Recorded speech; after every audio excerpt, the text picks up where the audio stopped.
నేను రాసిన 8000 పేజీల్లో 2 పేజీలు పట్టుకుని వాడెవడో ఒక డైరెక్టర్ దండూపాల్యం అని పిక్చర్ తీశాడు. ఆ పేదవాడే లేకపోతే నీ నోట్లోకి 4 ఏళ్లు వెళ్ళవరా?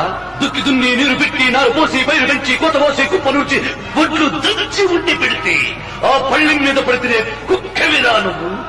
దమ్ము చేస్తున్నప్పుడు కళ్ళలో ముళ్ళు కొడితే ఆ బాధ ఎలా ఉంటుందో గట్టు మీద కూర్చునే మీకేం తెలుస్తుందిరా పేదవాడి గురించి?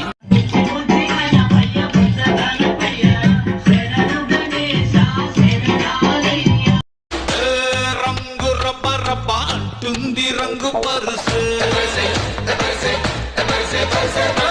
గుండె షప షప అంటుంది రంగు పరుసు కుంకుమ పసిపాపై మరవంగా పణదిట్లో మామిడియాకు తోరణమై మరవంగా సినుకు సినుకు అందమైన కలల కుటీరం అమృతాలు కురిసే తీరం మా ఇల్లు ప్రేమాలయం దేవుళ్ళ జన్మాలయం సంక్రాంతి. నా తండ్రి ఒక కూలీ. ఇలాంటి బంగ్లాను కట్టిన వందలాది మంది కూలీల్లో తను ఒక మామూలు కూలీ.